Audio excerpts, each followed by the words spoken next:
Hello, my name is Jacqueline Ford. I am humbled and honored to have worked for the Department of Children and Families for over 25 years, and although I may be familiar with many of the topics I bring to you, I am inviting experts in those fields to share their knowledge. In Connecticut, foster parents receive lots of benefits from trainings, supports, retention events, and celebrations in their honor. In this episode of Doors to Hope and Healing, we will invite you to join us as Region 6 celebrates Foster Care Appreciation Month, with family and staff being honored.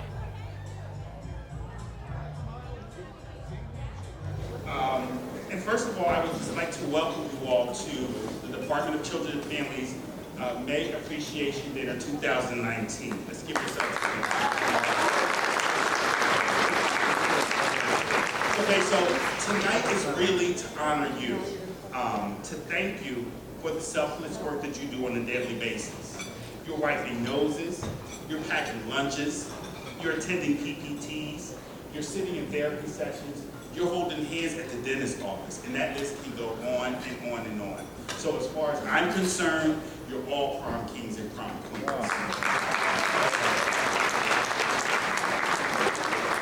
So next, I would like to call up our program supervisor for Region 6, Renee Hoff, who will introduce our special guests that are here this evening. Where's the energy in the room? Okay. We want to make sure that this is an evening for you as foster parents to have such a great time. But with everything that we have, we want to give you some words of encouragement for all the work that you do. We have some very special guests in here tonight that want to come up and say some special words to you, but we're going to start with our commissioner, Commissioner Vanessa Durantes, who is our history-making commissioner, who is the first African-American to be commissioner.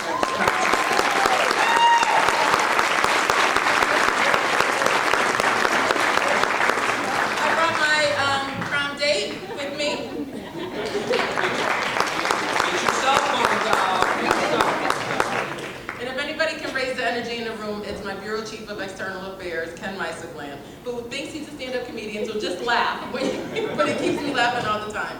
And the one thing that he knows, and he knows really well, is the love that a foster and adopted family can give because he's from one. And part of the reason why he's in this role is because we need to make sure that everything that we do keeps those lived experiences in mind. So you guys are the special guests here tonight, and we are so grateful for you opening your hearts and your homes, and we want you to celebrate tonight. So without further ado, my Director of External Affairs, Ken Meiseglein.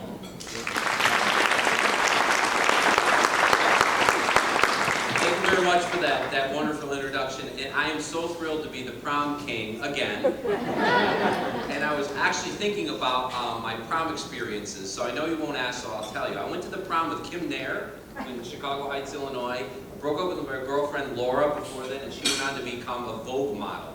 My bad. But hey, here we are. So first of all, isn't it going to be great to eat without kids around? Right?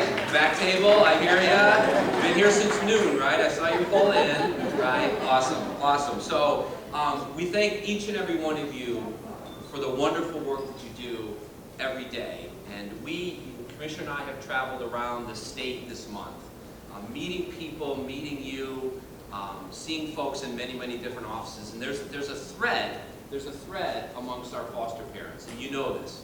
You love kids. Bottom line, right? Wherever we go, what do we hear? Oh, we love kids. I have an opening. Do you have any kids? Yeah, we have them in our car. Hold on, they're the no-problems, right? But we also are reminded in a very sobering way, the plight of our kids. What more traumatic time in the life of a child is there when they are separated from their parents? But yet, you open the door, you answer the phone call, you say yes at times without even knowing a name or an age. Our kids that come into foster care suffer post-traumatic stress disorder at twice the rate of combat veterans. Twice the rate. Their little minds, even our little babies, we worry about their infant mental health because they absorb everything that happens in their environment. And at times, those kids aren't going to thank you. Maybe they're not verbal, maybe they don't have those words, maybe they just don't understand the manner in which you've affected their lives. But there are kids walking around Connecticut today whose lives you have changed and will never know your name, will remember your touch, will remember your smell, will remember your face. And for the rest of their lives, they are healthier and they are stronger and they are more resilient because of what you gave them in that period of time that you cared and you loved them just exactly like we all wanted you to do. So on behalf of the Commissioner and our executive team and everybody at the department, thank you for all what you do. God bless, and we hope to see you all on the dance floor in a little bit. All right? Thank you. This is Jacqueline Ford.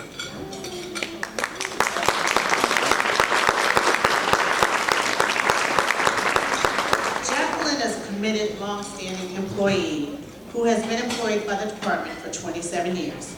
She began her career as a social worker trainee and moved up the ranks and currently serves as a statewide foster care and adoption recruitment specialist.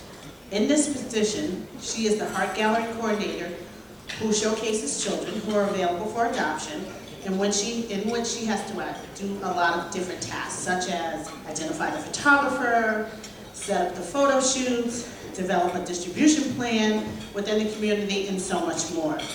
With her expertise and ability to coordinate these efforts, she also works with the Live Portrait Company to ensure that the pictures come to life in the community.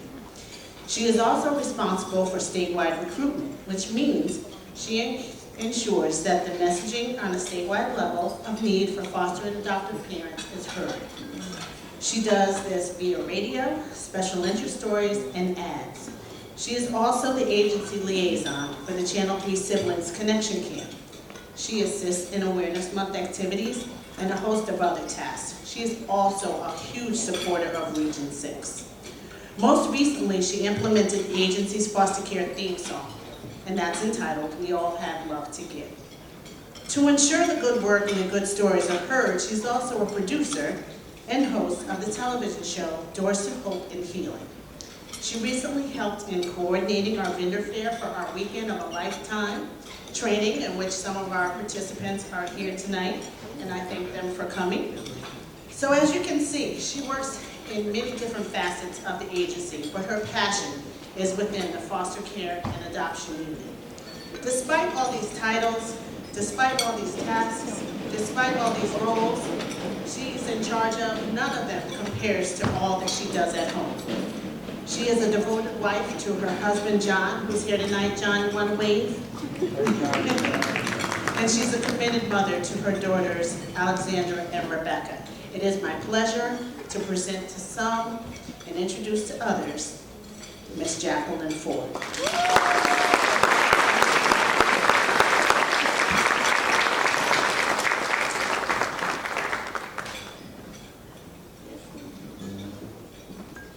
Good evening, everyone. Thank you, Renee, for inviting me to speak this evening. I'm humbled and honored to be here. Our state is blessed to have so many foster and adoptive families. Whether a foster family is together for a short time or a longer period of time, the relationship that's impacted is forever. As a mother myself, I am truly grateful to all of you for loving our children with an accepting heart. May and November are two of my most favorite months of the year. It's not only an opportunity to celebrate foster and adoptive families, but it's an opportunity to create a statewide level of awareness of our need for more foster and adoptive families in Connecticut. As a statewide foster care and adoption recruitment specialist, with genuine intention, I talk the talk, and I live and I breathe this work. But each of you walk the walk every day, and for that I thank you. Having been with the department since 1992, I have held many different positions with the agency, but there is none that has been more rewarding than my work with the Foster Care and Adoption Division. My heart has been touched countless times by experiences that will stay with me forever, but it is through those defining moments that I am reminded of my purpose.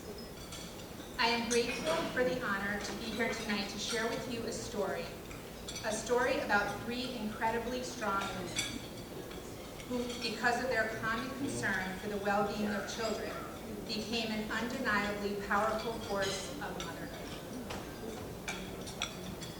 There was a 9-year-old little girl who came into foster care, and this little girl grew up in the foster care system, finding herself in over 20 different placements and aging out.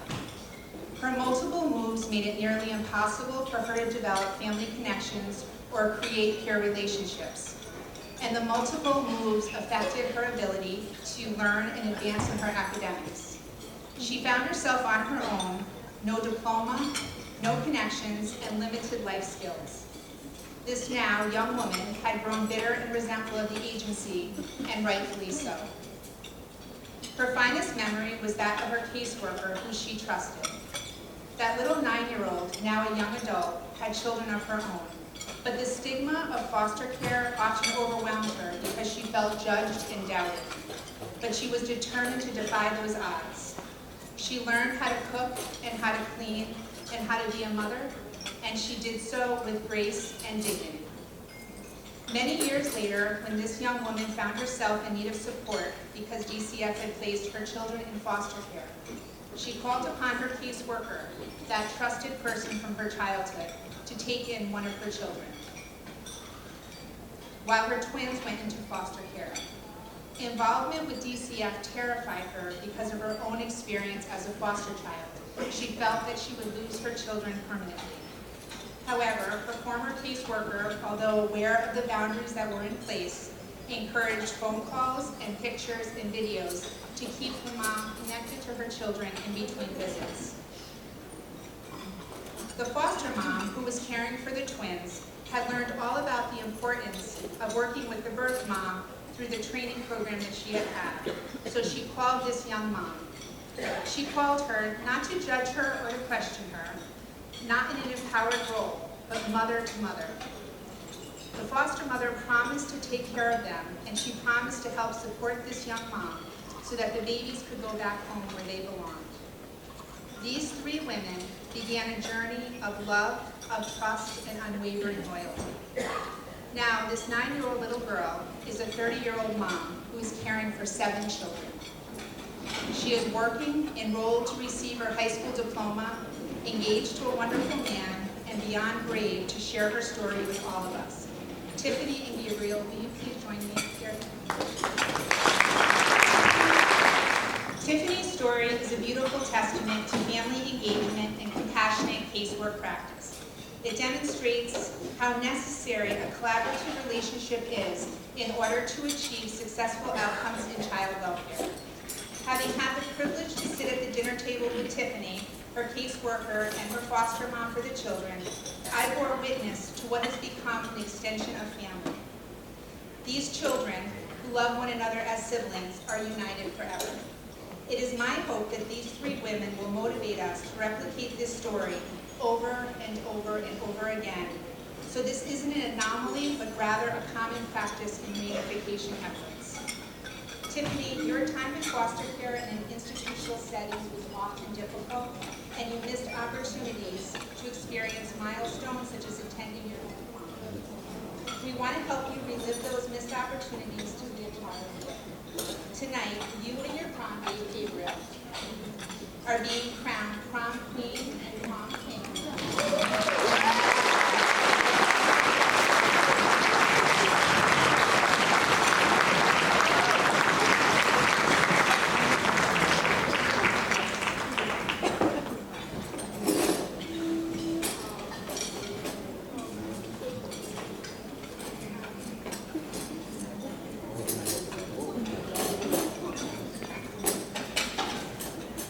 And also, Tiffany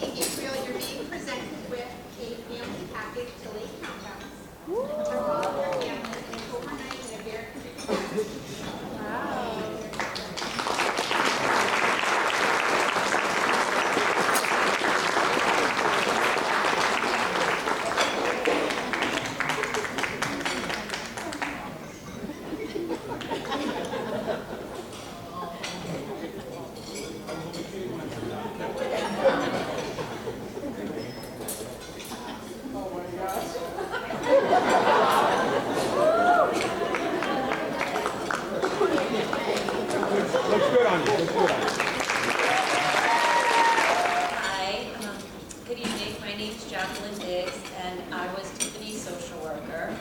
Honestly, I don't think I've ever seen Tiffany cry, despite everything she's been through. But I became Tiffany's worker when she was probably about 14 years old. She was placed at High Meadows at the time. I met Arian for the first time at Tiffany's house, and it was just a few weeks later that she called me. I believe it was a Saturday evening, and she had said she was in a situation and she thought her children might be removed. And so we talked her through it, and a couple days later, we did get a call asking if there was any way that my husband and I would be able to help care for Tiffany's 3 youngest children, who at that time were 2 and I think about 5 months old. And my husband and I have 4 children of our own, so we were not able to accommodate all 3, but we said certainly we could take 1.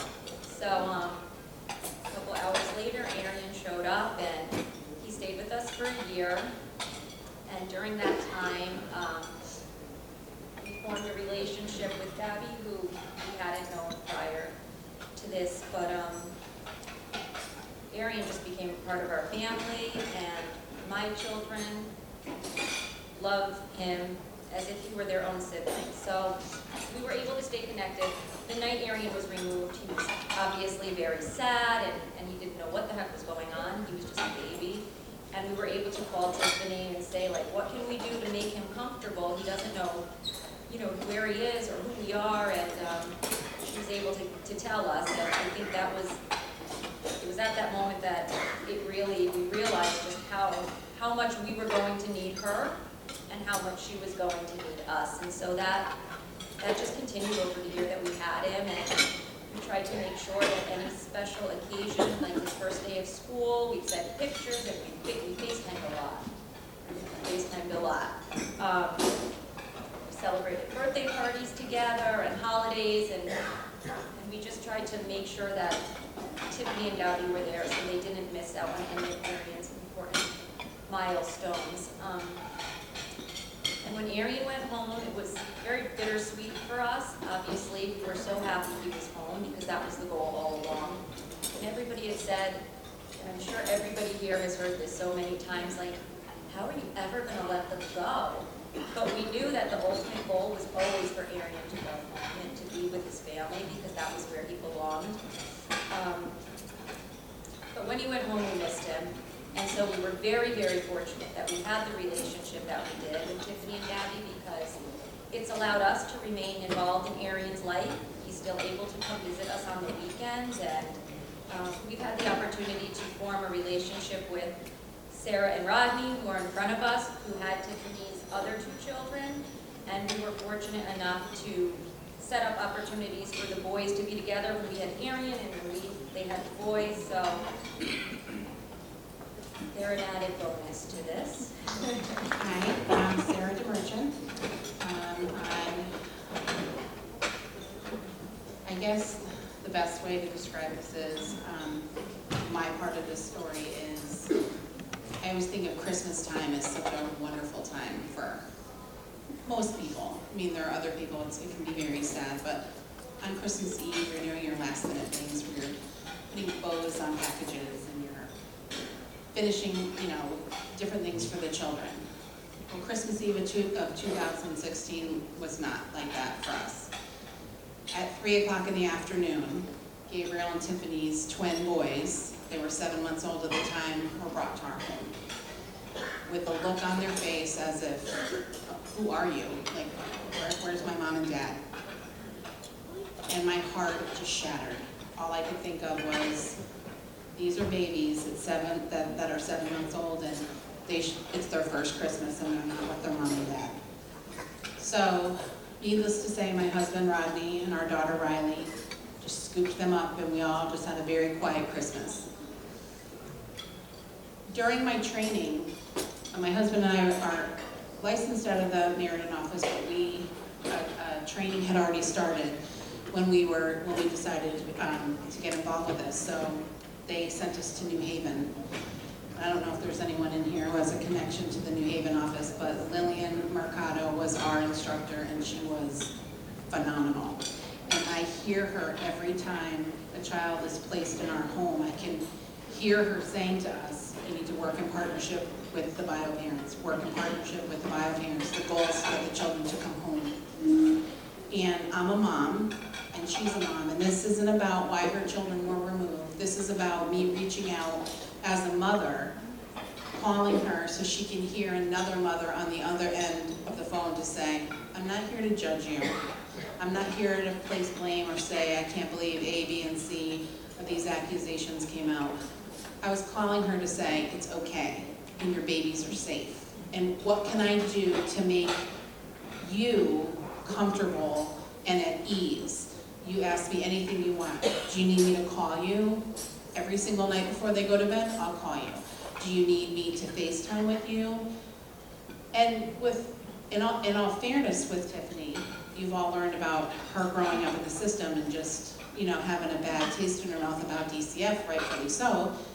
She was very cold. Hello? Yep. She didn't want to talk to me. So when I finally was able to call her, it was a Friday night and it was pouring rain. I'll never forget this. And I pulled into a parking lot and I thought, okay, this is it. I have to do it. So I called her cell phone and I knew she wasn't going to pick up. So I left a message. I said, Tiffany, my name is Sarah. I'm the foster mom for your boys. I'm calling. I want to talk to you for a little bit. I knew you weren't going to pick the phone up, and that's okay. But I'm going to call you back in 15 minutes. And if you want to talk to me, but you can do that. If you don't want to talk to me, I respect you for that. That's fine. It's not a problem. It was the longest 15 minutes of my life. And then I called back, and she picked up on the first ring. And I said, it's going to be okay. The goal, your children are going to get home. It might not be next week, it might not be in a month or two, but your children are going to get home. And being a foster parent, I have to say, it's not just about you and your partner, or your husband, or your wife, whomever. It's about, and it sounds very cliche, it takes a village, and it does. I encourage foster parents to just, even if it's one family that you can do this with, take the chance and just try to break that bond and try to just reach out and have it not be about what the situation is as to why the children are in your care. Just let them trust you, because Tiffany didn't trust me. And I thank you for trusting Rodney and I. And I will do anything for your children, you know that. And I thank you, DCF. This has been a blessing. We've had many, many children in our home. And we're in the process of hopefully adopting a little one that we're very excited about. But the one thing that we do is Rodney takes the calls from DCF. The Meriden office knows this. Where are my people from the Meriden office? Yeah, they know that Rodney has to take the call, because if I take the call, there would be like 25 kids in my living room when he gets home. So if you need to work something out, amongst your families, you need to have somebody who takes the call and he calls me, we discuss it, he makes the decision. So, and he's also there when they have to leave. I said, I can't be there. The only children I've ever been home for were Tiffany, were Gabriel and Julius when they left, because they had been with us the longest. And I said, I can't just get up and go to work. But typically, I go to work and I give them a kiss goodbye, bye, love you. And then I'll call Rodney, are they gone? And he's like, it's okay, you can come home. And we all cry. The guys cry too. Rodney's a crier. So, but it's been great. And I thank you all so much. And thank you for being foster parents, and please, if you can get one family or one couple that you know just to be interested and come and learn about foster care, that's awesome. It would be awesome, because we need more foster parents for the state of Connecticut. Thank you.